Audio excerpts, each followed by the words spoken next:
السلام علیکم ورحمۃ اللہ وبرکاتہ۔ عزیزان ملت اسلامیہ، آپ تمام امتی کو ابو فصل کی طرف سے سلام عرض ہے۔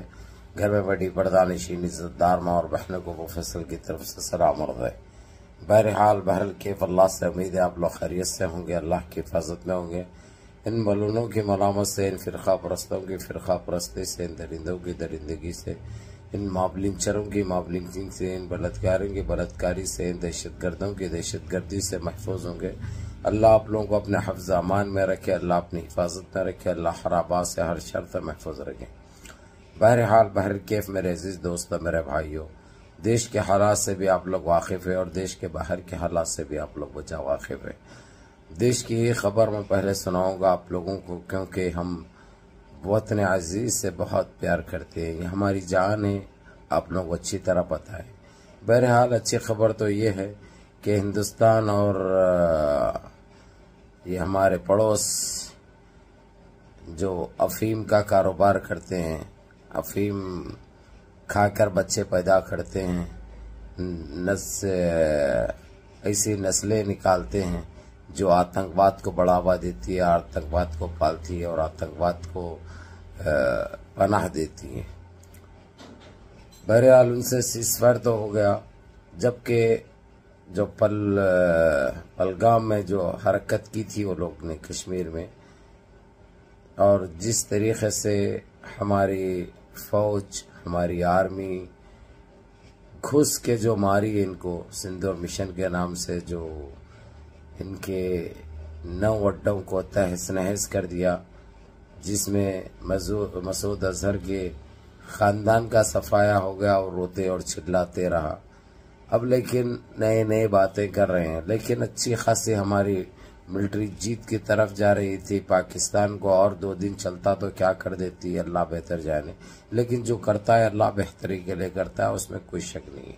لیکن ہم کو بہت افسوس ہوا یہ بات کا کہ تیسرا ملک ہمارے ہندوستان کا اعلان کرتا ہے سیزفائر کا۔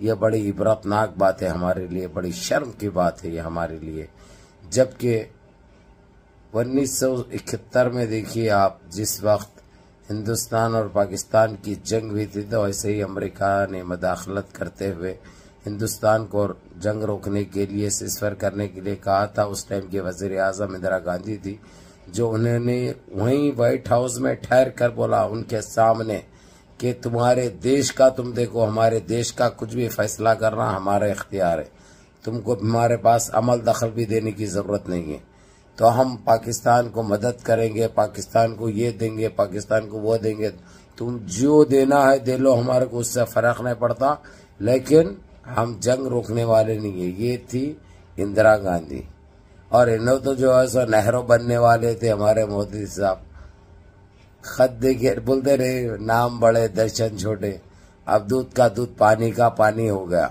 یہ سب اللہ کی طرف سے ہوتا ہے، بڑے باتیں انہوں کچھ بھی کر لو، یہ جملے بازی کے علاوہ اور کچھ نہیں ہے۔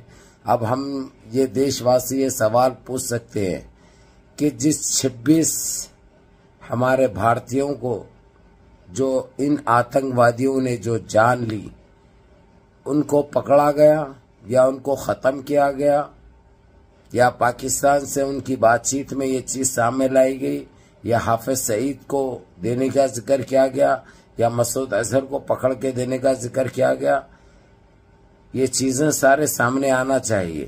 یہ لوگوں کی یہ بات چیت اگرچہ ہو رہی ہے تو کئی کی بات چیت ہو رہی ہے، دیش واسیوں کو یہ بتانا چاہیے، انہوں بتا رہے ضرور، لیکن کیا بتا رہے؟ صرف پھیکم پھاکی، صرف بکواس، صرف جملے بازی کے علاوہ اور کچھ نہیں ہے، کیونکہ ان کے پاس ہے ہی نہیں کچھ بھی دینے کے لیے، بتانے کے لیے، جھوٹ کے علاوہ ان کے پاس کچھ نہیں ہے۔ یہ ایک حقیقت ہے، یہ ایک سچائی ہے۔ تو میری عزیز دوستو، میرے بھائیو، ہمارے آرمی کے جوان، ہمارے ملٹری کے جوان اتنی بہترین وے میں تھے، ایسی جگہ پکڑ چکے تھے جو ہماری بہت بڑی کامیابی ہم کو ہاتھ لگ رہی تھی۔ ہم پاکستان کے تمام جتنے آتنکی ٹھکانے ہیں، ان سب میں تقریباً 19 میں سے تو ہم نے 9 کو تہس نہس کر دیا، اور باقی کے جو 11 تھے وہ بھی ہو جاتے تھے، لیکن یہ سیزفائر کیوں کیا گیا؟ امریکہ کے کہنے سے، اور انہیں کون ہوتا ہے یہ فیصلہ کرنے والا؟ تم دیش کے پردھان منتری ہے یا کیا ہے؟ اگر تمہاری امریکہ کی کیا تمہاری کھچڑی ہے؟ یہ دیش واسی سوال کر رہے ہیں. یہ صرف میں نہیں بلکہ سارے دیش واسی یہ سوال پوچھ رہے ہیں. جبکہ ہم جیت کے بالکل قریب تھے.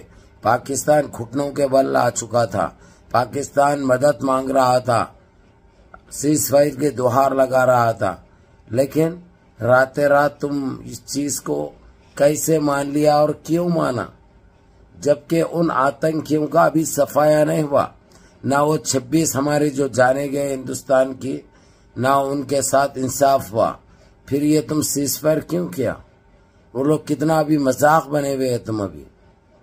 تم کتنا مذاق بنے ہوئے. اور دوسری چیز، ہر دیش واسی ایک ہی سوال کر رہا، ہماری ملٹری اتنی طاقتور ہے، 1-2 دن میں پاکستان کی اوقات پاکستان کو دکھا دیتے تھے. انہوں رونے چلانے پہ بچنے اور مدد کے لیے دوہار لگا رہے تھے. کٹورا تو ان کے ہاتھ میں آ گیا تھا، اب گلے میں آنا باقی تھا. تو پھر یہ کئی کے لیے کیا ضرورت پڑی ہے اسخر، جو ڈونلڈ ٹرمپ بولنے کے بعد جو تم نے رات بات کر کے اس سے سیز فائر کر دیا تم نے. جبکہ سیز فائر کا اعلان کون کر رہے ہیں؟ یہ چندی چور کر رہا ہے، ڈونلڈ ٹرمپ کر رہا ہے. ارے یہ ہوتا کون ہے؟ یہ اس کے دیش کا، اس کو دیکھنے دو. وہی سیز فائر ویسے فلسطین کے لیے کیوں نہیں کرایا اس نے؟ جب رحم کیوں نہیں آیا اس کو؟ جب فلسطین کی جب معصوم جانے جا رہی تھی، شہید ہو رہے تھے، اسرائیل جب تباہی مچائے ہوا تھا، تو یہ امریکہ بیچ بچاؤ کرتے ہوئے اس کو کیوں نہیں روکا؟ یہ بات سوچنے کی میرے عزیز دوستوں، میرے بھائیوں. انہوں بھلا لاکھ چھپائے، لاکھ جھوٹ بولے، لیکن حقیقت تو سامنے آ ہی جاتی ہے. آج نہیں تو کل وہ پتہ چل جائے گا. اب انہیں تو لاکھ جملہ بازی کرتے رہیں گے، لیکن یہ جملہ بازی اب دیش واسی جانتے ہیں اچھی طرح کہ انہوں کیا کہہ رہے ہیں، کیوں کہہ رہے ہیں، وجہ کیا ہے کہنے کی، ان کی بات میں کتنی سچائی ہے. یہ ساری چیزوں کا اندازہ دیش واسیوں کو اچھی طرح ہو جاتا ہے، کیونکہ دیش واسی کو اب بے خوف نہیں بنا سکتے. بہرحال ہماری ملٹری نے بہت اچھا کام کیا، اور خاص کر صوفیہ قریشی جو ایک اسلام کی شہزادی ہے ماشاءاللہ، اس نے جو کام کیا، جو گھس کے جو پاکستان کو اپنی اوقات دکھائی، وہ ایک قابل ذکر بات ہے. اب انہوں کچھ بھی میمز بنا دے، اس سے فرق کچھ بھی نہیں پڑتا. جو کرنا تھا اس نے کر دی، الحمدللہ رب العالمین. یہ ہے ہندوستان کی بیٹی، یہ ہے اسلام کی شہزادی، جس کا نام ہے صوفیہ قریشی. اس سے اور بڑی فتح ہمارے مسلمانوں کو ہو یا دیش واسیوں کو ہو، ہندوستان کی عوام کو اور کیا چاہیے. اب لیکن جو ہمارے پردھان منتری نے جو ڈوغلا پن دکھایا، جس طریقے سے امریکہ بیچ میں آ کر یہ کام کیا، امریکہ کون ہو سکتا ہے؟ آج سارے دیش واسی یہ سوال پوچھ رہے ہیں، اور اس کا ہٹ جانا جو ہے سب بہار الیکشن میں ان کو دیکھنا پڑے گا صحیح معنوں میں. بہرحال منظم رہیے، متحد رہیے، اپنی صفوں میں اتحاد برقرار رکھیے، نمازوں کی پابندی کریے، ماں باپ کی خدمت کریے، بڑوں کے احکام پہ عمل کریے، اور اپنے اس بھائی کو بھی دعاؤں میں یاد رکھیں. السلام علیکم ورحمۃ اللہ وبرکاتہ.